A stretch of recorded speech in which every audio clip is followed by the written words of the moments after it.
दोस्तों नमस्कार। माँ सरस्वती, माँ भगवती को वंदन। आप सभी का हार्दिक स्वागत और अभिनंदन। जैसा कि आपको थंबनेल के ऊपर सीधा सीधा प्रतीत हो रहा है प्यारे साथियों, आज हम लोग बात करेंगे पॉलिटिकल साइंस और प्रादेशिक करंट। यानी कि आज हम लोग बात करने जा रहे हैं राजस्थान का राजनीतिक घटनाक्रम। और राजनीतिक घटनाक्रम की बात करें तो हम लोग मुख्य फोकस करेंगे प्यारे विद्यार्थियों 2025 की राजनीतिक घटनाओं के ऊपर। साथ ही साथ हम लोग बात करेंगे 2024 की घटनाओं के भी जो महत्वपूर्ण है एग्जाम के पॉइंट ऑफ व्यू से। प्यारे विद्यार्थियों, हम लोग राजनीतिक समसामयिकी यानी कि करंट तो पढ़ेंगे ही पढ़ेंगे, लेकिन प्यारे विद्यार्थियों इसको हम लोग पढ़ेंगे स्टैटिक जीके के साथ में को रिलेटेड करके। अब आप लोगों को मन में आ रहा सर ये सेशन किन विद्यार्थियों के लिए महत्वपूर्ण रहने वाला है? सबसे ज्यादा महत्वपूर्ण रहेगा स्कूल व्याख्याता भर्ती परीक्षा के लिए, उसके बाद में असिस्टेंट प्रोफेसर के लिए, नेट सेट के लिए, या फिर हम लोग बात करें ग्रेड सेकंड, या फिर जो भी पटवारी वीडियो यानी कि जिसमें चाहे राज्य स्तर की हो चाहे केंद्र स्तर की हो, उसमें राजनीतिक घटनाएं जैसे कि हम लोग बात करें समसामयिकी अगर आपके सिलेबस में है तो आपके लिए अति महत्वपूर्ण सेशन होने वाला है। लेकिन प्यारे विद्यार्थियों स्कूल लेक्चरर के लिए यह सेशन बरमास्टर रामबाण औषधि से कम नहीं होने वाला है। अब देखिए सीधे हम लोग बात करते हैं प्रादेशिक राजनीतिक करंट 16वीं विधानसभा के उपचुनाव के बारे में। किसके बारे में बात करेंगे? 16वीं विधानसभा उपचुनाव के बारे में। सबसे पहला प्रश्न तो आप लोगों के सामने यही है कि 16वीं विधानसभा के उपचुनाव कब हुए थे? तो प्यारे विद्यार्थियों ध्यान रखना, ये चुनाव हुए थे आपके नवंबर 2024 में हुए थे। कितनी सीटों पर हुए? तो ये चुनाव हुए थे प्यारे विद्यार्थियों 7 सीटों पर। कितनी सीटें पर? 7 सीटें। अब देखिए 7 सीटें में से बीजेपी को कितनी सीटें मिली, कांग्रेस को कितनी सीटें मिली, या फिर बात करें कोई अन्य दल को कितनी सीटें मिली? तो प्यारे विद्यार्थियों ध्यान रखना, भारतीय जनता पार्टी और भारतीय जनता पार्टी को उपचुनाव में 5 एमएलए यानी कि विजय हुए थे। जबकि बात करें हम लोग कांग्रेस की, तो ध्यान रखना कांग्रेस का एक प्रत्याशी विजय हुआ था। जबकि बीएपी और बीएपी की बात करें, यहां से आप लोगों के प्रश्न आएगा, यहां से आप लोग 7 स्टार लगा लीजिए। बीएपी की बात करें तो भारत आदिवासी पार्टी का एक एमएलए है जो उपचुनाव के अंदर विजय हुआ था। अब देखिए प्यारे साथियों 16वीं विधानसभा और 16वीं विधानसभा की हम लोग बात करें कि सर 16वीं विधानसभा और 16वीं विधानसभा के विधानसभा अध्यक्ष कौन है? विधानसभा अध्यक्ष कौन है? तो प्यारे विद्यार्थियों ध्यान रखना वासुदेव देवनानी जी, और वासुदेव देवनानी जी है आपके 16वीं विधानसभा के अध्यक्ष। बात करें ये वासुदेव देवनानी जी कहां से विजय होकर आए? तो ध्यान रखना अजमेर और अजमेर उत्तर से ये विजय होकर आए। बात करें हम 16वीं विधानसभा और 16वीं विधानसभा के प्रोटेम स्पीकर कौन थे? प्रोटेम स्पीकर, और प्रोटेम स्पीकर की बात करें ना तो 16वीं विधानसभा के प्रोटेम स्पीकर थे आपके कालीचरण और कालीचरण सराफ जी। कालीचरण सराफ जी है जो 16वीं विधानसभा के आपके प्रोटेम स्पीकर थे। 16वीं विधानसभा में बात करें विपक्ष के नेता कौन है? तो ध्यान रखना विपक्ष के नेता की बात करें ना तो है आपके टीकाराम जी जूली साहब। टीकाराम जी जूली साहब। ध्यान रखना टीकाराम जी जूली लोक लेखा समिति, या फिर अपन बात करें जन लेखा समिति और लोक या फिर जन लेखा समिति के क्या है? अध्यक्ष भी है। बात करें कि 16वीं विधानसभा के मुख्य, ये आपके विपक्ष के नेता तो आगे, 16वीं विधानसभा के मुख्य सचेतक कौन है? मुख्य सचेतक की बात करें तो मुख्य सचेतक है आपके जोगेश्वर गर्ग साहब। बात करें विपक्ष या फिर बात करें उपनेता प्रतिपक्ष कौन है? उपनेता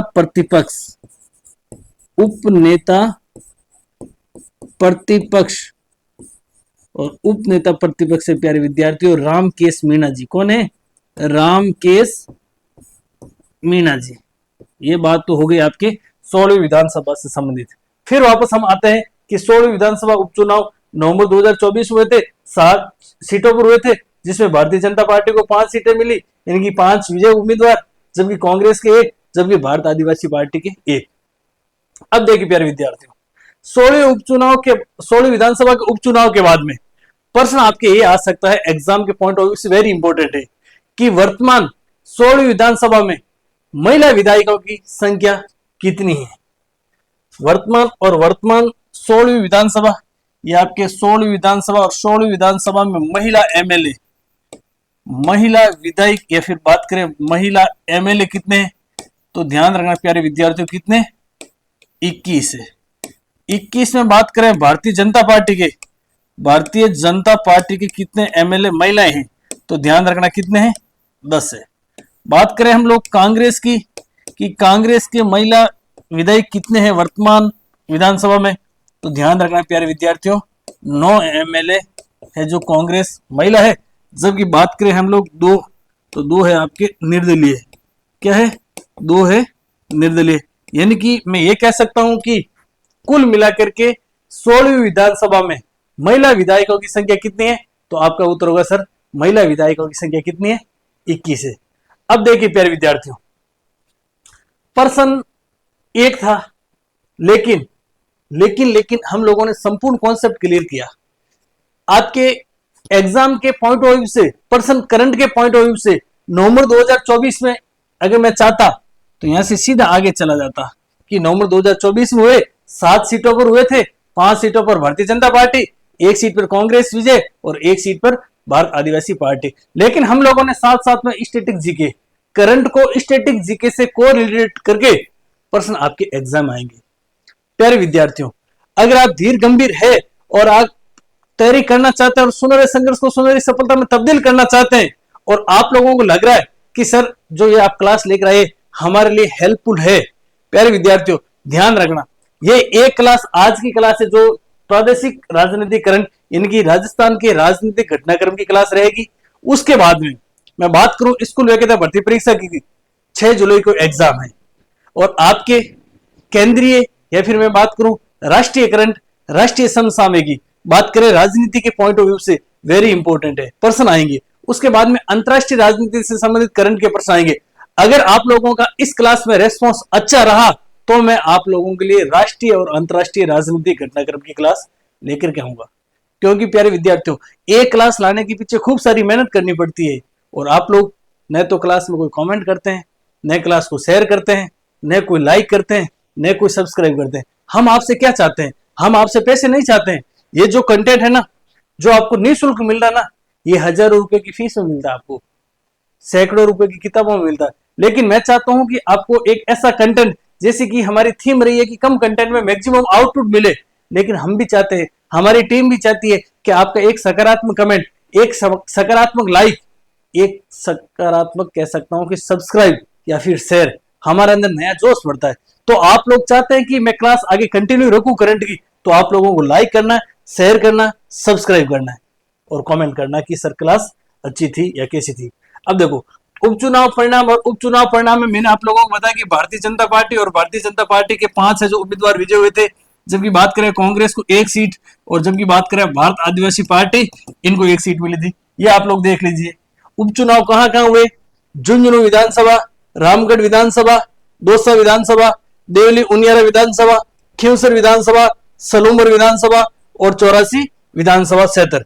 झुंझुनू से विजय प्रत्याशी की बात करें तो विजय प्रत्याशी या फिर विजेता कौन, तो राजेंद्र बामूजी। किस पार्टी के थे, भारतीय जनता पार्टी के थे। किस पार्टी के थे, भारतीय जनता पार्टी के थे। इन्होंने किन को हराया, तो ध्यान रखना अमित ओला जी, अमित ओला। हालांकि इतना आप याद मत रखना, प्रश्न मुझे नहीं लगता कि यहां से आ सकता है। अमित ओला जी को हराया, यानी कि इनके प्रतिद्वंदी कौन थे, अमित ओला जी थे। जबकि बात करें रामगढ़, रामगढ़ से बीजेपी के सुकुन सिंह जी जीते। कौन, सुकुन सिंह जी। इन्होंने किन को हराया, तो आर्यन जुबेर को हराया था। दौसा से जीते आपके दीनदयाल बेहरा जी, ये आपके कांग्रेस के थे, ध्यान रखना। देवली उनियारे की बात करें तो राजेंद्र गुर्जर जी। खींवसर की बात करें तो रेवंतराम डांगा जी भारतीय जनता पार्टी से विजय हुए थे। ध्यान रखना इन्होंने किन को हराया, तो कनिका बेनीवाल, कनिका जी बेनीवाल इनको हराया। ध्यान रखना कनिका जी बेनीवाल की बात करें, धर्मपत्नी किनकी है, आरएलपी के सुप्रीमो और नागौर से सांसद श्री हनुमान बेनीवाल जी की। हालांकि बात करें रेवंतराम डांगा जी की, रेवंतराम डांगा जी पहले हनुमान जी के साथ में थे, इन्होंने बीजेपी ज्वाइन की और बीजेपी से आप कह सकते हैं कि एमएलए बन गए भारतीय जनता पार्टी से। कहां से? क्योंसर से।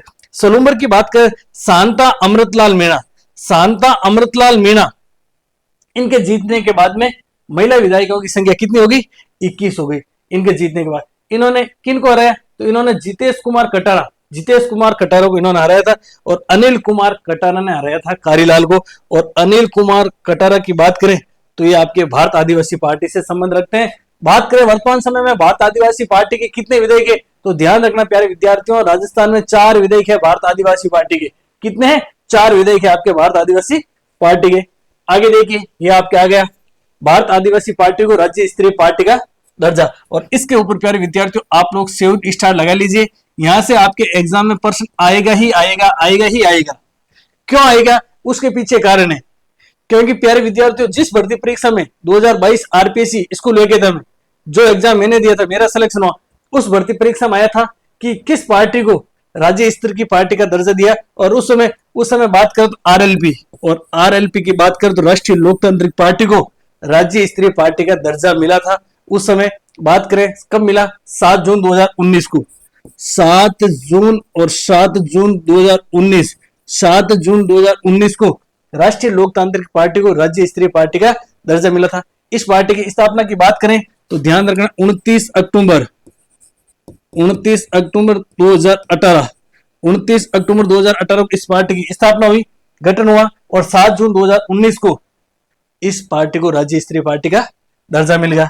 ध्यान रखना उस समय, और उस समय की बात करें तो आपके 15वीं विधानसभा और 15वीं विधानसभा में आरएलपी से विधायक थे कितने? 3 विधायक थे। अब देखिए, उस समय राज्य स्तरीय पार्टी का दर्जा 2019 में मिला था राष्ट्रीय लोकतांत्रिक पार्टी को, और एग्जाम में प्रश्न आ गया था। इस बार भारत आदिवासी पार्टी, ये बीएपी की बात करें ना, बीएपी का पूरा नाम क्या है? भारत आदिवासी पार्टी, भारत आदिवासी पार्टी। इस पार्टी को राज्य स्तरीय पार्टी का दर्जा मिला, तो प्रश्न यहां से आना लाजमी है। ध्यान रखना 10 सितंबर 2023 इस पार्टी का गठन, और गठन की बात करें तो गठन हुआ था 10 सितंबर और 10 सितंबर 2024 को इस पार्टी का गठन होता है। 10 सितंबर 2024 को नहीं, 10 सितंबर 2023 को गठन होता है।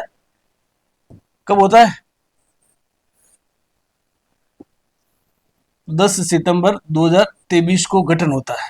राज्य स्तरीय की पार्टी, राज्य स्तरीय पार्टी का दर्जा कब मिलता है? तो ध्यान रखना जनवरी 2025 को। कब मिलता है? जनवरी 2025 को मिलता है।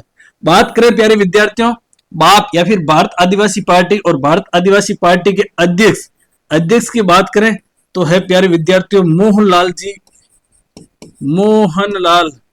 मोहनलाल जी रोध साहब। बात करें भारत आदिवासी पार्टी के वर्तमान में कितने विधायक है और कितने सांसद है, तो सांसद की बात करें ना तो सांसद है प्यारे विद्यार्थियों भारत आदिवासी पार्टी के वर्तमान में एक, और कहां से है तो ध्यान रखना बांसवाड़ा डूंगरपुर से है।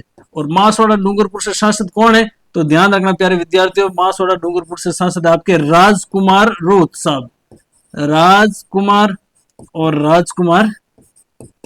रोध जी। अब देखिए एमएलए की बात करें और एमएलए कितने हैं तो ध्यान रखना एमएलए कितने? 4 है। कितने? 4। 3+1 है। 3+1 मैंने क्यों लिखा? 3+1 मैंने इसलिए लिखा कि 16वीं विधानसभा के जब चुनाव हुए थे ना उस समय 3 बने थे, जबकि एक की बात करें ना ये आपके उपचुनाव में विजय हुए कौन? अनिल कटारा जी। तो वर्तमान समय में एमएलए कितने? 4। कौन सी पार्टी के? भारत आदिवासी पार्टी के। यहां से प्यारे विद्यार्थियों आपके प्रश्न आएगा। पुनः कह रहा हूं कि इस पर 7 स्टार लगा देना, यहां से प्रश्न आपको देखने को मिलेगा। हम लोग अगर बात करेंगे आरएलपी और आरएलपी का गठन या फिर स्थापना की बात करें 29 अक्टूबर 2018 को, 7 जून 2019 को राज्य स्तरीय पार्टी का दर्जा मिल गया, और 15वीं विधानसभा में बात करें 3 विजय उम्मीदवार भी हो गए थे। अब देखिए प्यारे विद्यार्थियों आरएलपी की बात करें, वर्तमान में आरएलपी के कितने विधायक है 16वीं विधानसभा में? ध्यान रखना 16वीं विधानसभा में आरएलपी के एक भी विधायक नहीं है, लेकिन 16वीं विधानसभा में इसको भी राज्य स्तरीय पार्टी का दर्जा है। उसके पीछे कारण यह है कि एक सांसद है और सांसद कौन है, ध्यान रखना आपके हनुमान जी बेनीवाल। कौन है, हनुमान जी बेनीवाल। और ये कहां से है, तो ध्यान रखना प्यारे विद्यार्थियों, ये कहां से है, तो आपके है आपके नागौर से। कहां से है, नागौर से। ध्यान रखना नागौर में सबसे पहले पंचायती राज की स्थापना हुई थी 2 अक्टूबर 1959 को। अब देखो, मैंने आप लोगों को बता दिया कि भारत आदिवासी पार्टी को राज्य स्तरीय पार्टी का दर्जा मिला। कब मिला, जनवरी 2025 में मिला। लेकिन ध्यान रखना प्यारे विद्यार्थियों, राज्य स्तरीय पार्टी का दर्जा किसी पार्टी को किस प्रकार से मिलता है, वेरी इंपॉर्टेंट पर्सन है, जो आपके एग्जाम के पॉइंट ऑफ व्यू से अति इंपॉर्टेंट है।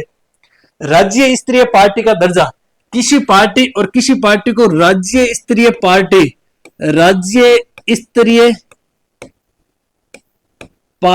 और राज्य स्तरीय पार्टी का दर्जा क्या टर्म्स एंड कंडीशन होती है कि उस टर्म्स एंड कंडीशन के द्वारा निर्वाचन विभाग या निर्वाचन आयोग किसी दल को राज्य स्तरीय पार्टी का दर्जा देते हैं। तो ध्यान रखना प्यारे विद्यार्थियों, निर्वाचन आयोग की बात करें ना, निर्वाचन आयोग का भारतीय संविधान में उल्लेख कहां पर है, तो ध्यान रखना प्यारे विद्यार्थियों, भाग 15 में। कहां पर है, भाग 15। और अनुच्छेद की बात करें ना, तो 324 से लेकर के 329 के तक निर्वाचन आयोग या फिर निर्वाचन विभाग का जिक्र या फिर उल्लेख किया गया है। निर्वाचन आयोग जन प्रतिनिधित्व अधिनियम 1951 में बना था। उनकी धारा 19A के तहत ध्यान रखना, जन प्रतिनिधित्व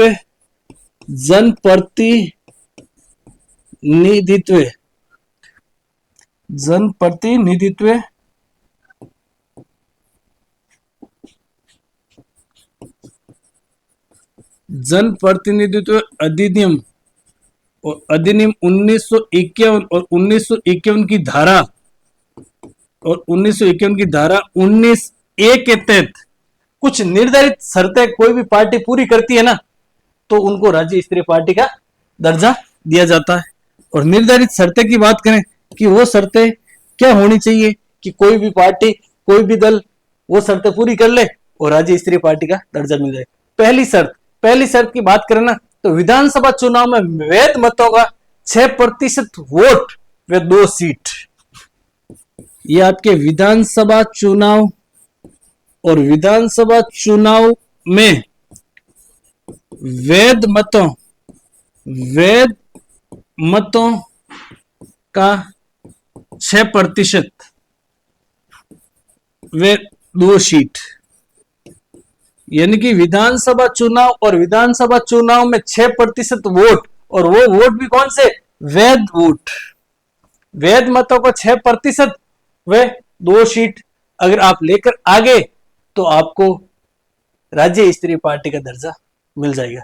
अगर आप लोग विधानसभा चुनाव में वैध मतों का 6% वोट व 2 सीट नहीं लाते हैं, तो लोकसभा चुनाव में वैध मतों का 6%, लोकसभा चुनाव में वैध मतों का 6% और 1 सीट आप लेकर आ जाते हैं। या यहां पर या लिखा हुआ, ध्यान रखना, लोकसभा चुनाव में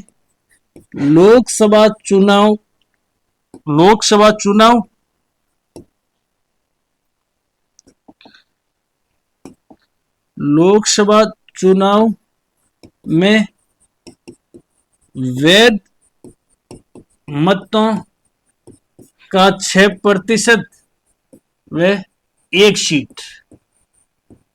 लोकसभा चुनाव में वैध मतों का 6% और 1 सीट आप लेकर आगे, तो भी आपको है जो राज्य स्तरीय पार्टी का दर्जा मिल जाएगा। आप ये शर्त भी पूरी नहीं कर पाते हैं, तो अगली शर्त क्या है कि विधानसभा चुनाव में 3% वोट, वैध मतों का 3% वोट या 3 सीट। विधानसभा चुनाव और विधानसभा चुनाव में वही वैध मतों का 3% वोट या 3 सीट। विधानसभा चुनाव में 3% वोट या 3 सीट, या जो भी अधिक हो, जो भी अधिक हो, जो भी अधिक हो। अगर आप लोग लेके आ जाते हैं तो आप लोगों को क्या है, राज्य स्तरीय विधान, देखिए पहली शर्त क्या, विधानसभा चुनाव में वैध मतों का 6% वे 2 सीट, या लोकसभा चुनाव में वैध मतों का 6% वे 1 सीट, या ये आपकी तीसरी शर्त है, विधानसभा चुनाव में ये क्या हो गया, मतों का 3% वोट या 3 सीट, या फिर लोकसभा की 25 में से 1 सीट, या चौथी शर्त, लोकसभा की 25 में से 1 सीट। जैसे बात करें राजस्थान लोकसभा में कितनी सीट है, 25, तो 25 सीटों में से अगर 1 सीट आप लेकर आ गए तो भी आपको है जो राज्य स्तरीय पार्टी का क्या मिल जाएगा, राज्य स्तरीय पार्टी का जो दर्जा मिल जाएगा। या फिर विधानसभा या लोकसभा में 8% वोट, या बात करें ना विधानसभा या लोकसभा में 8% है जो वोट, इनमें से कोई भी आप एक शर्त पूरी करते हैं ना तो आपको है जो राज्य स्तरीय पार्टी का दर्जा मिल जाता है, ध्यान रखना। तो यहां से आप लोगों के 1% आएगा ही आएगा, आप लोग अच्छे से इसको क्या कर लेना, नोट डाउन कर लेना। आगे बढ़ते हैं, राज्य निर्वाचन आयुक्त डॉक्टर मधुकर गुप्ता, राज्य निर्वाचन आयुक्त और आयुक्त का नाम क्या है, डॉक्टर मधुकर गुप्ता को वैश्विक चुनाव प्रबंधन का पुरस्कार मिला। क्या मिला, पुरस्कार मिला। एक बात तो यहां से क्लियर होगी, यहां इस लाइन में 2 प्रश्न है, एक तो वर्तमान में राज्य निर्वाचन आयुक्त कौन है, तो आपका उत्तर होगा सर डॉक्टर मधुकर गुप्ता। इनको क्या मिला, वैश्विक चुनाव प्रबंधन का पुरस्कार मिला है। ठीक है विद्यार्थियों, पुरस्कार मिला है, ठीक है। अब देखो, राज्य निर्वाचन आयुक्त तो है आपके डॉक्टर मधुकर गुप्ता, निर्वाचन राज्य और राज्य निर्वाचन अधिकारी, राज्य निर्वाचन अधिकारी कौन है, राज्य निर्वाचन अधिकारी कौन है, तो आपका उत्तर आएगा सर है आपके नवीन महाजन, महाजन साहब। फिर देखिए, राज्य निर्वाचन आयुक्त डॉक्टर मधुकर गुप्ता को वैश्विक चुनाव प्रबंधन पुरस्कार तो मिला ही मिला, इससे पहले मधुकर गुप्ता जी की कार्यशैली इतनी शानदार है कि 2023 में, और 2023 की बात करें तो डॉक्टर मधुकर गुप्ता जी को election commissioner of the year 2023 और 2023 में इलेक्शन कमिश्नर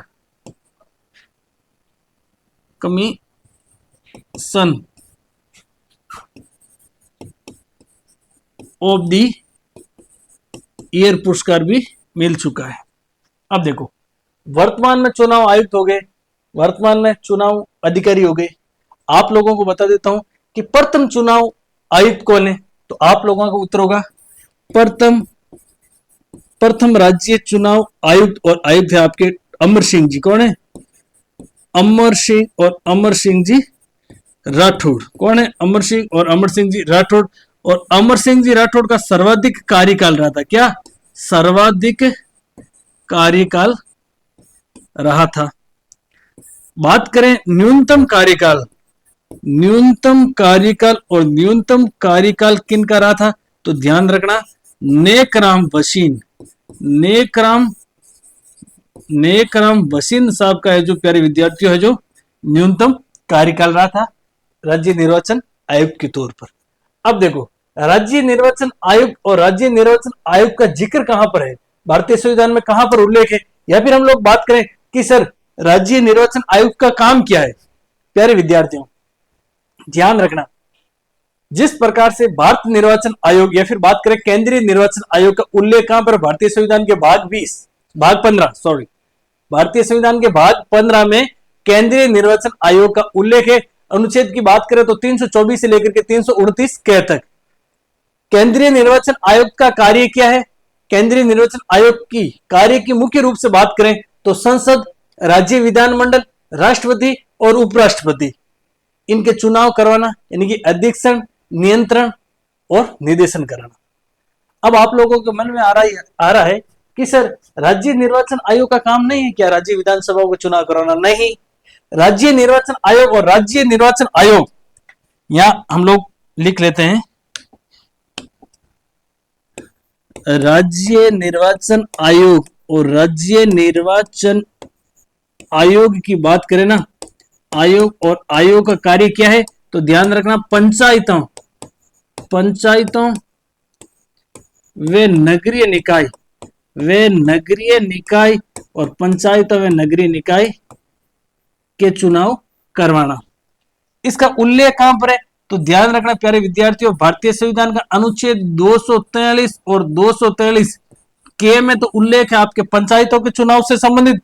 जबकि बात करें हम लोग नगरीय निगम या फिर नगरीय निकाय के चुनाव की तो ध्यान रखना आर्टिकल 243 ZA में उल्लेख किसका है, नगरीय निकाय के चुनाव किस प्रकार से होंगे। अब देखिए प्यारे विद्यार्थियों, पंचायतों व नगरीय निकाय की बात करें ना, ओरिजिनल कॉन्स्टिट्यूशन जब लागू हुआ था 26 जनवरी 1950 को, उस समय पंचायतों में नगरीय निकाय को संवैधानिक दर्जा नहीं प्राप्त था।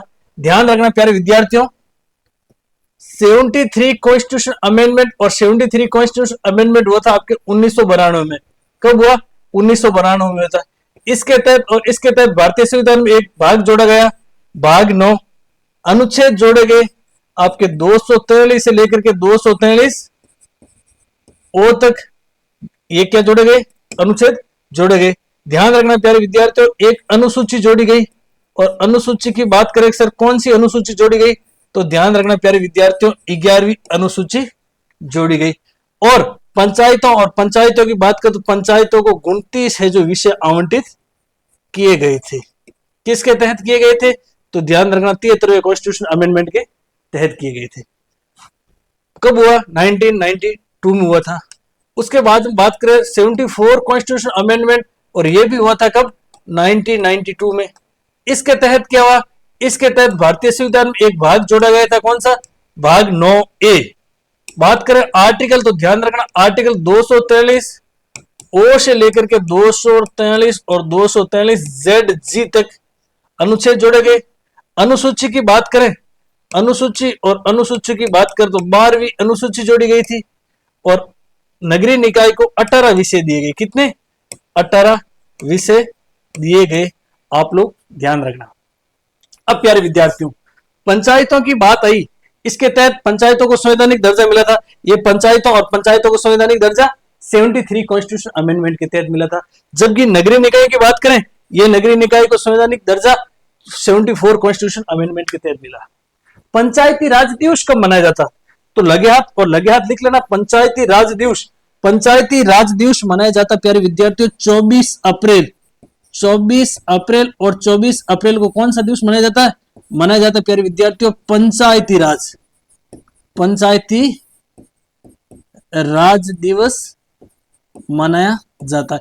एक प्रश्न आपके एक बहुत बड़ी आ सकता है कि स्थानीय स्वशासन का जनक किसे कहा जाता? तो ध्यान रखना प्यारे विद्यार्थियों, स्थानीय स्वशासन का जनक लॉर्ड रिपन को कहा जाता है। किसको कहा जाता है? लॉर्ड रिपन को कहा जाता है। जबकि भारत में लोकतांत्रिक विकेंद्रीकरण का जनक किसे कहा जाता है? भारत में लोकतांत्रिक विकेंद्रीकरण का जनक किसे कहा जाता है? आप लोग कमेंट करके बताइए। आगे बढ़ते हैं। राजस्थान विधानसभा अध्यक्ष वासुदेव देवनानी जी को मेवाड़ गौरव रत्न सम्मान पुरस्कार मिला। और मेवाड़ गौरव सम्मान पुरस्कार मिला कब मिला था सर? यह मिला था प्यारे विद्यार्थियों 19 अप्रैल। और 19 अप्रैल की बात करें, 19 अप्रैल 2025 को मिला था। कब मिला था? 19 अप्रैल 2025 को राजस्थान विधानसभा। और विधानसभा की बात करें, कौन सी विधानसभा चल रही वर्तमान समय में? 16वीं विधानसभा चल रही। अध्यक्ष कौन है? वासुदेव देवनानी जी है। 19 अप्रैल 2025 को इनको मेवाड़ गौरव रत्न सम्मान मिला। ये किसके द्वारा दिया गया? तो ध्यान रखना जन चेतना मंच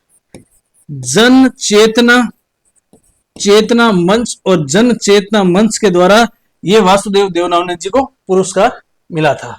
हम बात करें वर्तमान में 16वीं विधानसभा चल रही राजस्थान में, और राजस्थान विधानसभा के अध्यक्ष है वासुदेव देवनानी जी। तो फर्स्ट विधानसभा और विधानसभा के अध्यक्ष कौन थे? तो आप लोगों का उत्तर हो जाएगा कौन थे? नरोत्तम लाल जोशी।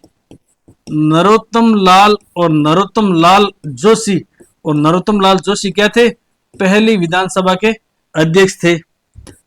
फर्स्ट विधानसभा और फर्स्ट विधानसभा के उपाध्यक्ष की बात करें सर, फर्स्ट विधानसभा के उपाध्यक्ष कौन थे? तो आप लोगों का उत्तर हो जाएगा सर लाल सिंह सकताऊ साहब। कौन थे? लाल सिंह सकताऊ साहब। और लाल सिंह सकताऊ साहब थे आपके पहली विधानसभा के उपाध्यक्ष। पहली विधानसभा के उपाध्यक्ष कौन थे? ध्यान रखना, लाल सिंह सकताऊ। वासुदेव देवनानी जी की बात करें तो वासुदेव देवनानी जी वर्तमान में एमएलए कहां से? तो ध्यान रखना प्यारे विद्यार्थियों, अजमेर उत्तर से एमएलए है वर्तमान समय में। और वर्तमान समय की बात करें कि सीएम कौन है, तो आप लोगों को पता है सीएम कौन है? सीएम है प्यारे विद्यार्थियों श्रीमान भजनलाल जी शर्मा। भजनलाल जी शर्मा क्या है? वर्तमान समय में क्या है? सीएम है। ध्यान रखना ये कहां से एमएलए बन के आए? तो ध्यान रखना प्यारे विद्यार्थियों सांगानेर से एमएलए बने थे। वर्तमान समय में 2 डिप्टी सीएम है। क्या है? 2 की बात कर DEPUTY डिप्टी सीएम है। 2 डिप्टी सीएम कौन है? तो ध्यान रखना एक तो आपके दिया कुमारी जी। कौन है? दिया कुमारी जी। और दिया कुमारी जी है एक तो आपके डिप्टी सीएम। और एक है आपके प्यारे विद्यार्थियों डॉक्टर प्रेमचंद बैरवा जी। प्रेमचंद बैरवा जी क्या है? डिप्टी सीएम है। ध्यान रखना प्यारे विद्यार्थियों आज तक के इतिहास में 16वीं विधानसभा तक राजस्थान में डिप्टी सीएम कितने बने? तो 5 और 2 कितने बने? 7 डिप्टी सीएम बने 16वीं विधानसभा तक। और इस बार की बात करें 16वीं विधानसभा में कितने डिप्टी सीएम है? 2 डिप्टी सीएम की बात करें तो आपके उप मुख्यमंत्री क्या है? उप मुख्यमंत्री है। आगे देखिए भाजपा सांसद मदन राठौड़ वे पीपी चौधरी। ये पीजी नहीं है, ध्यान रखना प्यारे विद्यार्थियों क्या है? पीपी है। क्या है? पीपी है। इसको आप लोग थोड़ा सा सही कर लेना। क्या कर लेना? सही कर लेना। ये है आपके टाइपिंग एरर। क्या है? टाइपिंग एरर है। पीपी चौधरी साहब की बात करें तो पाली लोकसभा क्षेत्र से सांसद कौन है? तो ध्यान रखना पीपी चौधरी। इन दोनों को अवार्ड मिला। कौन सा अवार्ड मिला? तो ध्यान रखना संसद रत्न अवार्ड 2025 की घोषणा किन की? ध्यान रखना आपके 2 सांसद राजस्थान से और दोनों किस पार्टी के? तो भारतीय जनता पार्टी के। एक तो मदन राठौड़ साहब और एक आपके पीपी चौधरी साहब। सर ये संसद रत्न पुरस्कार कौन दिया? किसने दिया? तो ध्यान रखना किन को दिया? तो पीपी चौधरी और मदन राठौड़ साहब को दिया। किसने दिया? तो प्राइम पॉइंट फाउंडेशन के द्वारा दिया गया। किसके द्वारा? प्राइम पॉइंट फाउंडेशन के द्वारा है जो संसद रत्न अवार्ड दिया गया। अब देखिए प्यारे विद्यार्थियों बहुत हल्का सा प्रश्न है। प्रश्न आता है कि राजस्थान से संसद और संसद में कितने सदस्य जाते हैं? तो आप लोगों का उत्तर होना चाहिए कितने सदस्य जाते हैं? 35 सदस्य राजस्थान से संसद में जाते हैं। संसद की बात करें, संसद के 2 सदन हैं, एक आपके राज्यसभा और एक है आपके लोकसभा। राज्यसभा की बात करें तो राज्यसभा में राजस्थान से 10 है जो सांसद जाते हैं। जबकि हम लोग बात करें लोकसभा में तो लोकसभा में राजस्थान से कितने? 25 सांसद जाते हैं। कई बार बहुत इजी प्रश्न भी अपन लोग क्या कर देते हैं? गलत कर देते हैं। जैसे कि एक प्रश्न है कि भारतीय संविधान की प्रस्तावना कब लागू हुई थी? प्रश्न है प्यारे विद्यार्थियों भारतीय संविधान की प्रस्तावना कब लागू हुई? आप लोग फटाफट से कमेंट करके बताओ। कई विद्यार्थी इसका उत्तर करते हैं प्यारे विद्यार्थियों कि 26 नवंबर 1949 को लागू हुई थी। लेकिन ध्यान रखना प्रस्तावना लागू हुई थी आपके 26 जनवरी 1950 को। अब प्यारे विद्यार्थियों भारतीय संविधान की प्रस्तावना की बात करें, हम भारत के लोग भारत को एक संपूर्ण प्रभुत्व संपन्न समाजवादी पंथ निरपेक्ष लोकतंत्रात्मक गणराज्य तो उसमें आगे एक तिथि लिखी हुई है और वो तिथि लिखी हुई है 26 नवंबर 1949 की। विद्यार्थी कंफ्यूज हो जाते हैं और वो कर देते हैं कि प्रस्तावना लागू हुई थी कब, 26 नवंबर को। ध्यान रखना, प्रस्तावना लागू कब हुई थी, 26 जनवरी 1950 को। जो प्रस्तावना में तिथि लिखी हुई है 26 नवंबर, वो भारतीय संविधान के अंगीकृत, अधिनियमित और आत्मा निर्मित। भारतीय संविधान और संविधान की बात करें ना, तीन शब्द याद रख लेना प्यारे विद्यार्थियों, एग्जाम के पॉइंट ऑफ व्यू से वेरी वेरी इंपॉर्टेंट है। भारतीय संविधान को अंगीकृत, भारतीय संविधान और भारतीय संविधान को अंगीकृत, अधिनियमित, अधिनियमित, और हम लोग बात करें आत्मार्पित, आत्मार्पित कब किया गया था?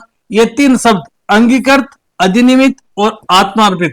तो ध्यान रखना प्यारे विद्यार्थियों, 26 नवंबर 1949 ये शब्द और इन शब्दों का क्रम प्यारे विद्यार्थियों याद रखना, आपके एग्जाम के पॉइंट ऑफ व्यू से वेरी वेरी इंपॉर्टेंट है। आपके एग्जाम में प्रश्न आ सकता है कि इन शब्दों को क्रमानुसार जमाओ, तो आप लोग प्यारे विद्यार्थियों सही करना।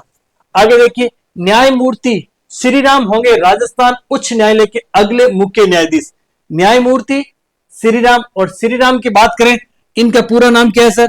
तो है आपके न्यायमूर्ति, न्यायमूर्ति, और न्यायमूर्ति की बात करें तो के आर श्रीराम साहब, के आर श्रीराम साहब इनका पूरा नाम है। बात करें के आर श्रीराम साहब, न्यायमूर्ति श्रीराम होंगे राजस्थान उच्च न्यायालय के अगले मुख्य न्यायाधीश। तो ये कौन से नंबर के होंगे? तो ध्यान रखना प्यारे विद्यार्थियों, 43वें, 43 हाईकोर्ट के आपके हैं चीफ जस्टिस राजस्थान हाईकोर्ट की। राजस्थान हाईकोर्ट और राजस्थान हाईकोर्ट के 43वें चीफ जस्टिस है। इनकी नियुक्ति की बात करें, नियुक्ति कौन करते हैं? तो नियुक्ति है जो कॉलेजियम प्रणाली द्वारा राष्ट्रपति करते हैं। और शपथ की बात करते हैं तो शपथ इनको कौन दिलाएंगे? राज्यपाल दिलाएंगे। ध्यान रखना, हाईकोर्ट के चीफ जस्टिस की नियुक्ति, और नियुक्ति किन के द्वारा की जाती है? नियुक्ति की जाती है प्यारे विद्यार्थियों राष्ट्रपति के द्वारा। किन के द्वारा? राष्ट्रपति के द्वारा नियुक्ति की जाती है। जबकि हम लोग बात करें इनको शपथ कौन दिलाते हैं? तो शपथ दिलाते हैं राज्य के राज्यपाल। राज्य के राज्यपाल क्या है जो शपथ दिलाते हैं। अब देखिए प्यारे विद्यार्थियों, बात करें ये के श्रीराम साहब पहले किस उच्च न्यायालय में थे? तो ध्यान रखना प्यारे विद्यार्थियों, सितंबर 2024 में मद्रास हाईकोर्ट के चीफ जस्टिस बने थे। सितंबर 2024 और सितंबर 2024 में ध्यान रखना, मद्रास हाईकोर्ट और मद्रास हाईकोर्ट के क्या बने? चीफ जस्टिस बने थे। अब इनकी ट्रांसफर मद्रास हाईकोर्ट से कहां कर दी जाती है? राजस्थान हाईकोर्ट यानी कि राजस्थान उच्च न्यायालय कर दी जाती है। ध्यान रखना प्यारे विद्यार्थियों, न्यायमूर्ति के आर श्रीराम से पहले राजस्थान हाईकोर्ट के मुख्य न्यायाधीश कौन थे? तो आप लोगों को उत्तर आएगा सर, एम श्रीवास्तव साहब थे, मदन मोहन श्रीवास्तव।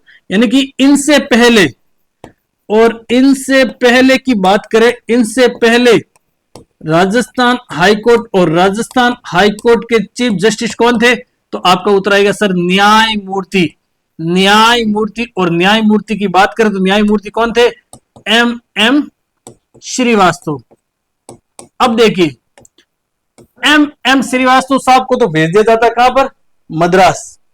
एम श्रीवास्तव साहब को मद्रास उच्च न्यायालय का मुख्य न्यायाधीश बना दिया जाता है, और मद्रास उच्च न्यायालय के मुख्य न्यायाधीश को, जिनका नाम न्यायमूर्ति के आर श्रीराम साहब, इनको राजस्थान उच्च न्यायालय का मुख्य न्यायाधीश बना दिया जाता है। ध्यान रखना प्यारे विद्यार्थियों, के आर श्रीराम साहब और के आर श्रीराम साहब का जन्म कहां हुआ? तो ध्यान रखना, बंबई। कहां हुआ जन्म? जन्म हुआ बंबई। और इन्होंने बंबई, या फिर अपन कह सकते हैं इसको मुंबई भी कह सकते हैं ना, बंबई या मुंबई एक ही बात है। मुंबई हाईकोर्ट में मार्च 2016 और मार्च 2016, इसको अपन मुंबई भी कह सकते हैं ना। कईयों के मन में सर मुंबई नहीं, मुंबई है, मुंबई। मार्च 2016 और मार्च 2016 की बात करें ना, तो मार्च 2016 में बॉम्बे हाईकोर्ट और बॉम्बे हाईकोर्ट के क्या बने थे?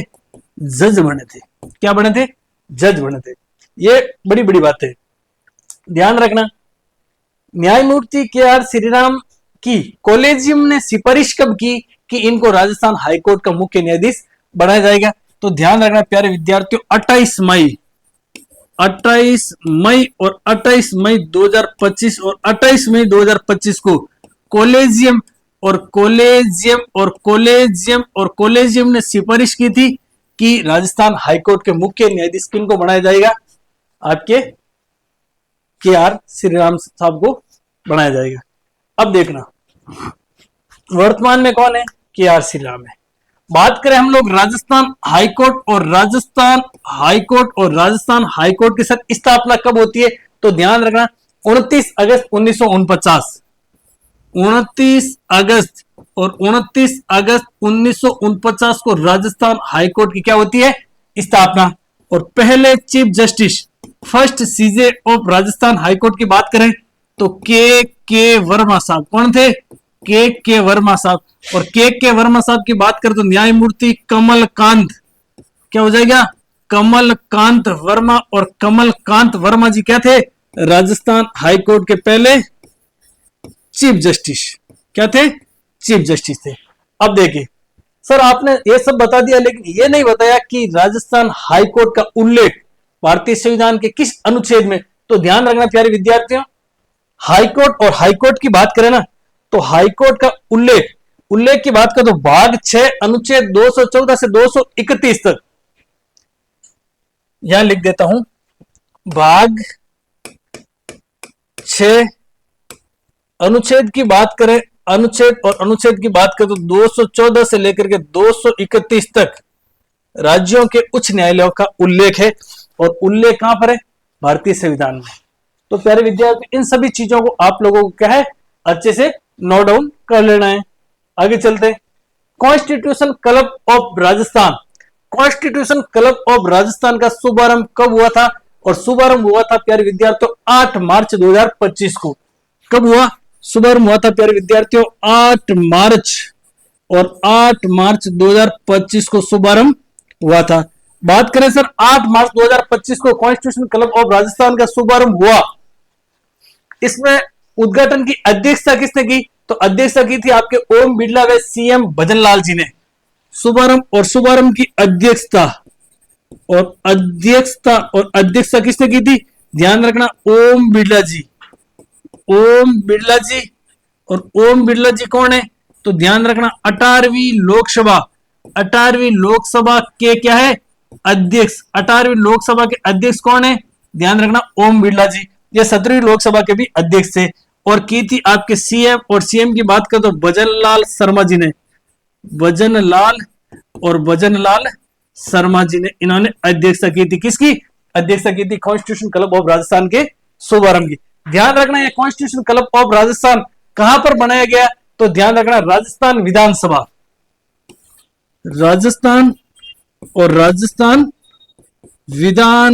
और विधानसभा में क्या बनाया? कॉन्स्टिट्यूशन क्लब ऑफ राजस्थान बनाया गया। ध्यान रखना प्यारे विद्यार्थियों, राजस्थान देश की पहली विधानसभा है जहां पर कॉन्स्टिट्यूशन क्लब का क्या हुआ? शुभारंभ। राजस्थान पहली विधानसभा है जहां पर कॉन्स्टिट्यूशन क्लब का क्या हुआ? शुभारंभ हुआ। कॉन्स्टिट्यूशन क्लब की बात आती है तो ध्यान रखना प्यारे विद्यार्थियों, एक 26 नवंबर और 26 नवंबर को मनाया जाता है कौन सा दिवस? संविधान दिवस मनाया जाता है। कौन सा दिवस मनाया जाता है? संविधान दिवस मनाया जाता है। ध्यान रखना प्यारे विद्यार्थियों, भारतीय संविधान को जीवंत संविधान, लाइव डॉक्यूमेंट कहा जाता है। और लाइव डॉक्यूमेंट क्यों कहा जाता है? क्योंकि भारतीय संविधान दिन प्रतिदिन उत्तरोत्तर प्रगति कर रहा है। एक मानव की तरह, एक प्राणी की तरह अपन कह सकते हैं सांस लेता हुआ आगे बढ़ रहा है। इस वजह से भारतीय संविधान को जीवंत संविधान कहा जाता है। वेरी इंपॉर्टेंट विशेषता है भारतीय संविधान की। जीवंत संविधान की बात करें ना कि सर जीवंत संविधान क्यों कहा जाता है भारतीय संविधान को? ध्यान रखना, मैंने आप लोगों को बताया कि भारतीय संविधान को जीवंत संविधान कहा जाता है। और जीवंत संविधान क्यों कहा जाता है? क्योंकि प्यारे विद्यार्थियों, जब भारत का संविधान लागू हुआ 26 जनवरी 1950, उससे कुछ समय पहले या फिर हम लोग बात करें कुछ समय बाद में कई अन्य देशों के संविधान भी लागू हुए, लेकिन कई संविधान ढह गए। क्या हो गए? ढह गए, यानी कि निरस्त हो गए। क्या हो गए? निरस्त हो गए। और हम लोग बात करें भारत का जो संविधान है, दिन प्रतिदिन गति कर रहा है। क्या कर रहा है? दिन प्रतिदिन गति कर रहा है। बात करें भारतीय संविधान में, तो ध्यान रखना भारतीय संविधान में अब तक क्या हो गए? 106 हो गए प्यारे विद्यार्थियों कॉन्स्टिट्यूशन अमेंडमेंट। और कॉन्स्टिट्यूशन अमेंडमेंट की बात करें तो संविधान संशोधन, और 106वें संविधान संशोधन की बात करें, इसका नाम क्या सर? तो नारी शक्ति वंदन अधिनियम। क्या है? नारी शक्ति वंदन अधिनियम। और पता नहीं मुझे ऐसा क्यों लग रहा है, ये नारी शक्ति वंदन अधिनियम आपके एग्जाम में आएगा। स्कूल वेकेटर एग्जाम आपके नारी शक्ति वंदन अधिनियम है जो आएगा, ऐसा मुझे लग रहा है। तो प्यारे विद्यार्थियों, इन चीजों को आप लोग है जो अच्छे से याद कर लेना। क्या कर लेना? याद कर लेना। आप लोग इसका ले लीजिए स्क्रीन शॉट। और अगर आप लोगों को इसकी पीडीएफ चाहिए तो आप लोग इस टेलीग्राम चैनल को ज्वाइन कर लीजिए। टेलीग्राम चैनल का आप लोगों को अगर लिंक नहीं मिल रहा है तो आप लोग इस मोबाइल नंबर पे क्या कर सकते हैं? मैसेज कर सकते हैं कि सर हमारे को टेलीग्राम चैनल का लिंक नहीं मिल रहा है। प्यारे विद्यार्थियों, हम लोग आप लोगों के लिए कम कंटेंट में मैक्सिमम आउटपुट वाली मेहनत कर रहे हैं। आगे देखिए, राजस्थान में 7 संभाग और 41 जिले। वर्तमान समय में राजस्थान में 7 है संभाग और 41 है जिले। सर हमने तो सुना कि संभाग 10 है, हमने तो सुना कि जिले 50 है, जिले 51 है। नहीं, ध्यान रखना, गहलोत सरकार और गहलोत सरकार की बात करें ना, अशोक गहलोत सरकार, अशोक जी गहलोत सरकार ने जिलों में जिले खूब सारे बनाए थे, बिल्कुल। और इनकी बात करें गहलोत सरकार ने, और गहलोत सरकार ने जिलों के लिए कमेटी बनी, उसका नाम था राम लुबैया समिति। राम लुबैया, याद रखना, बहुत बढ़िया नाम है प्यारे विद्यार्थियों, आपके एग्जाम के पॉइंट ऑफ व्यू से भी महत्वपूर्ण नाम है। राम लुबैया, राम लुबैया समिति। इस समिति की सिफारिश पर 50 जिले बनाए थे गहलोत साहब ने। लेकिन ध्यान रखना, बात करें हम लोग बीजेपी सरकार की और बात करें हम लोग श्रीमान माननीय सीएम भजन लाल जी की, इन्होंने एक मंत्रिमंडलीय उप समिति बनी और वो मंत्रिमंडलीय उप समिति बनी थी सेवानिवृत्त आईएएस एल के ललित के पंवार की अध्यक्षता में। और ललित के पंवार साहब ने सिफारिश की कि थोड़े जिले हैं जो कम कर देते हैं, दूध वगैरह को जिले बनाने की आवश्यकता नहीं है। तो ध्यान रखना, मंत्रिमंडलीय उप समिति, और मंत्रिमंडलीय उप समिति लिख लो, मंत्रिमंडलीय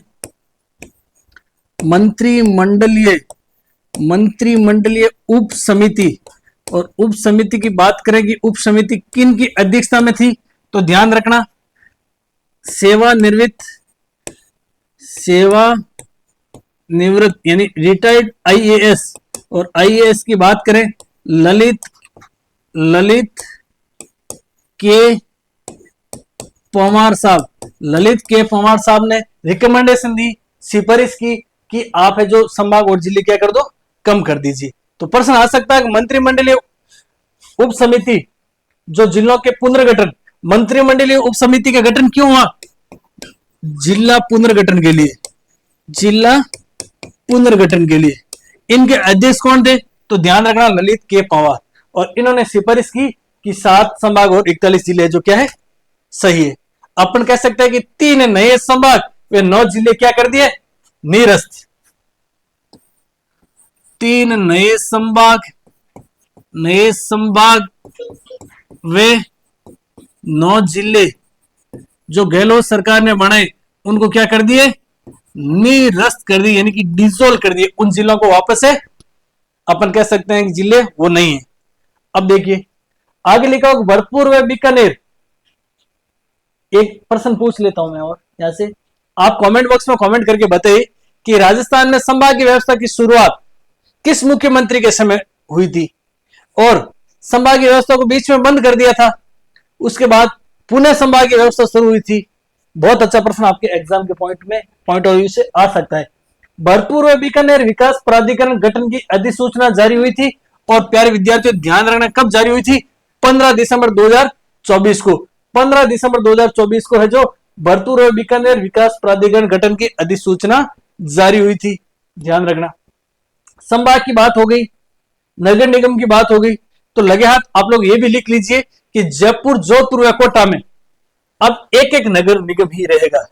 जयपुर, जयपुर, जोधपुर और कोटा, यहां पर एक एक नगर निगम ही होगा। एक एक नगर निगम, एक एक नगर निगम ही होगा। आप लोग भली भांति जानते हैं, माननीय अशोक गहलोत सरकार ने 18 अक्टूबर 2019 को 18 अक्टूबर 2019 को जयपुर, जोधपुर और कोटा में दो दो नगर निगम बना दिए थे। कब? 18 अक्टूबर 2019 को। यहां लिख लो, दो दो कब बनाए थे? गहलोत सरकार। और गहलोत सरकार की बात करें कब बनाए थे, तो ध्यान रखना 18 अक्टूबर 2019 को। 18 अक्टूबर 2019 को दो दो नगर निगम बनाए थे। कहां पर? जयपुर, जोधपुर और कोटा के लिए। बहुत अच्छा प्रश्न आपके एग्जाम के पॉइंट ऑफ व्यू से। आगे देखिए, आगे प्यारे विद्यार्थियों, हरिभाऊ किशन-राव बागड़े साहब। और हरिभाऊ किशन-राव बागड़े साहब की बात करें ना, ये क्या है? तो ये है आपके राजस्थान, और राजस्थान के क्या है? राज्यपाल है। क्या है? राजस्थान, और राजस्थान के राज्यपाल है 45वें। कौन से है? 45वें। बात करें हम लोग राजस्थान के 44वें राज्यपाल, और 44वें राज्यपाल कौन थे? तो ध्यान रखना, कलराज मिश्र साहब। कलराज मिश्र, और कलराज मिश्र साहब राजस्थान के 44वें राज्यपाल थे। ध्यान रखना, बहुत अच्छा प्रश्न आपके एग्जाम के पॉइंट ऑफ व्यू से इंपॉर्टेंट है कि इन्होंने शपथ कब ली थी। हरिभाऊ किशन-राव बागड़े साहब की बात करें, शपथ, और शपथ ली थी प्यारे विद्यार्थियों 31 जुलाई, और 31 जुलाई की बात करें तो 2024 को, 31 जुलाई 2024 को इन्होंने क्या ली थी? शपथ ली थी। ध्यान रखना, इनकी नियुक्ति कौन करते हैं? राष्ट्रपति करते हैं, और राष्ट्रपति अपने हस्ताक्षर व मुद्रा सहित अधिपत्र जारी करते हैं। नियुक्ति संबंधी, नियुक्ति, और नियुक्ति किन के द्वारा होती है? राष्ट्रपति के द्वारा। और राष्ट्रपति हस्ताक्षर, हस्ताक्षर, हस्ताक्षर व मुद्रा सहित, हस्ताक्षर व मुद्रा सहित, और मुद्रा सहित आपके अधिपत्र जारी करते हैं। क्या करते हैं? अधिपत्र जारी करते हैं नियुक्ति आदेश के रूप में। अब देखिए प्यारे विद्यार्थियों, बात करें हम लोग राज्यपाल का उल्लेख भारतीय संविधान में कहां पर है, तो ध्यान रखना, भारतीय संविधान, और भारतीय संविधान के भाग 6 और अनुच्छेद की बात करें कि भाग 6 में राज्यपाल से संबंधित बातें हैं। अनुच्छेद की बात करें तो 153 से लेकर के 162, 153 से लेकर के 162 तक उल्लेख है जो मुख्य रूप से राज्यपाल से संबंधित है। अब देखो, वर्तमान राज्यपाल महोदय का नाम हरिभाऊ किशन-राव बागड़े साहब। 44वें की बात करें तो कलराज मिश्र साहब। अब हम लोग बात करेंगे कि सर प्रथम राज्यपाल, बात करें प्यारे विद्यार्थियों प्रथम राज्यपाल, और प्रथम राज्यपाल कहां के? राजस्थान के। तो ध्यान रखना, गुरुमुख निहाल सिंह। कौन थे? गुरुमुख निहाल सिंह। गुरुमुख निहाल सिंह, और गुरुमुख निहाल सिंह क्या थे? राजस्थान के पहले राज्यपाल थे। ध्यान रखना, गुरुमुख निहाल सिंह और गुरुमुख निहाल सिंह की नियुक्ति, और इनकी नियुक्ति, और यहां से कई बार प्रश्न आ गया, इनकी नियुक्ति आदेश की बात करें तो 25 अक्टूबर 1956 को इनकी नियुक्ति की गई। जबकि बात करें इन्होंने शपथ, और शपथ कब ली, तो ध्यान रखना 1 नवंबर, और 1 नवंबर 1956 को इन्होंने शपथ ली थी। किन्होंने? आपके गुरुमुख निहाल सिंह जी ने। अब देखिए, राजस्थान राज्यपाल और राजस्थान राज्यपाल की बात करें, 4 राजस्थान के राज्यपाल ऐसे हैं जिनका पद पर रहते हुए क्या हुआ? निधन हुआ था। 4 राज्यपाल और 4 राज्यपाल राजस्थान के ऐसे हैं जिनका पद पर रहते हुए निधन, पद पर रहते हुए क्या हुआ? निधन। और वो कौन कौन थे? तो ध्यान रखना, आपको एक ट्रिक से प्रदर्शनी ट्रिक क्या है प्यारे विद्यार्थियों? प्रदर्शनी, प्रदर्शनी ट्रिक है। ठीक है, कैसे हो जाएगा प्यारे विद्यार्थियों? परबा राव, क्या हो जाएगा? परबा राव। दे से हो जाएगा आपके दरबारा सिंह, दरबारा सिंह जी। से हो जाएगा आपके शैलेंद्र कुमार जी, शैलेंद्र कुमार जी। और नी से हो जाएगा आपके निर्मल चंद जैन जी, निर्मल चंद और निर्मल चंद जैन। इन चारों का पद पे रहते हुए क्या हुआ था? निधन हुआ था। अब तक की बात करें, राजस्थान में 3 महिला राज्यपाल भी बने। राजस्थान और राजस्थान की बात करें ना, 3 महिला राज्यपाल, यहां लिख लेते हैं हम, 3 महिला राज्यपाल, 3 महिला राज्यपाल।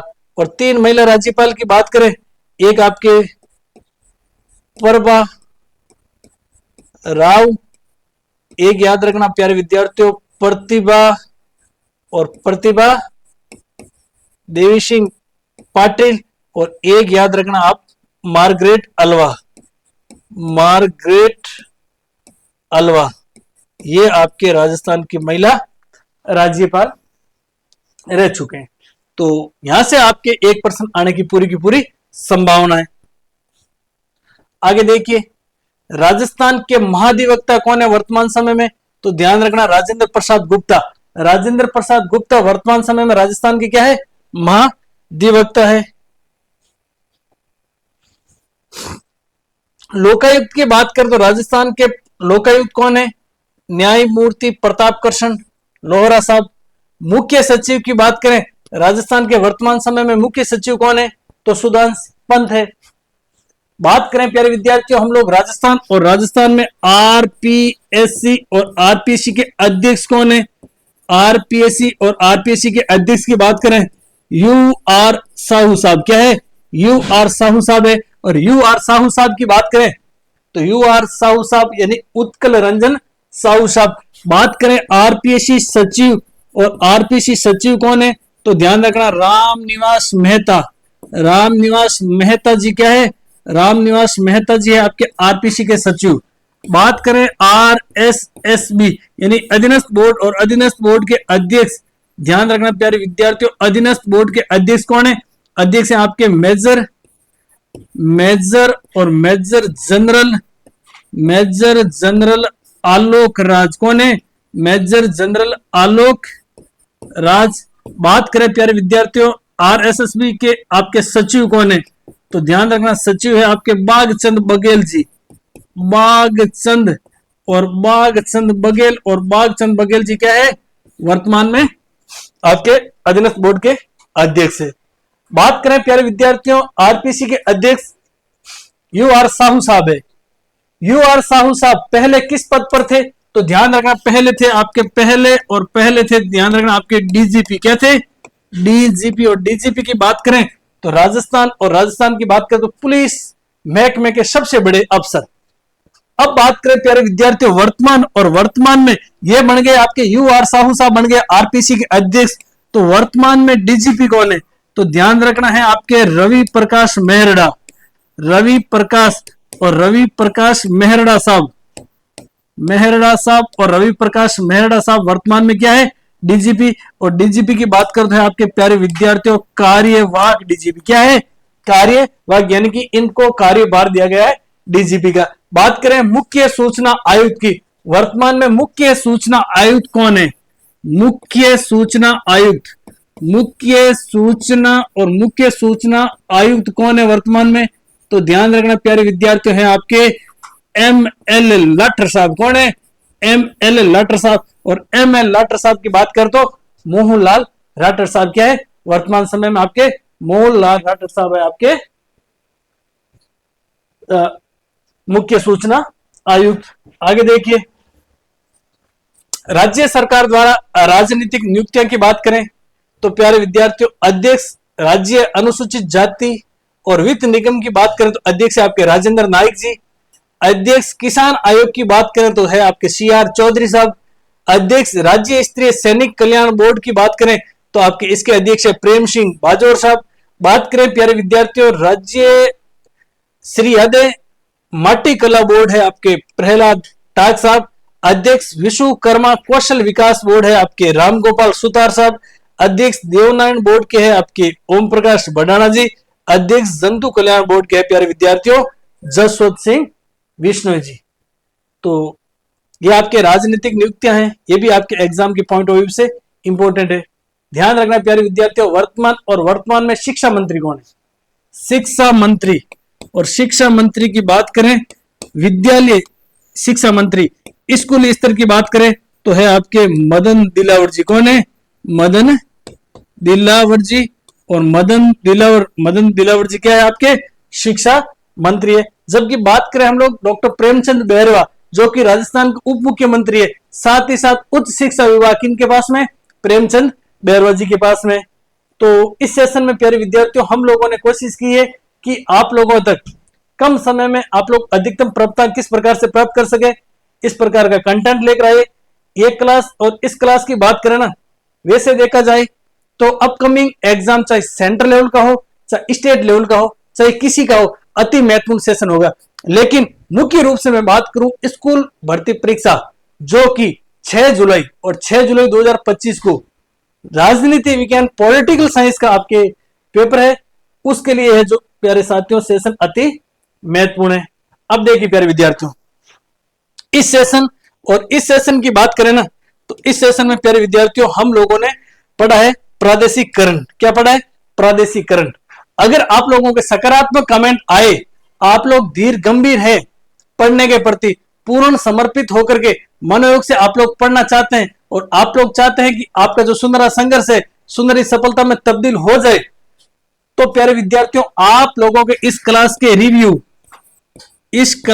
रिव्यू या फिर मैं बात करूं इस क्लास के कमेंट देखकर इस क्लास में आप लोग कितना रुझान लेते हैं, उसके बाद में प्यारे विद्यार्थियों मैं आप लोगों के लिए राष्ट्रीय स्तर, और राष्ट्रीय स्तर की बात करूं तो मैं बात करूंगा पूरे भारत स्तर, यानी कि भारत का राजनीतिक घटनाक्रम।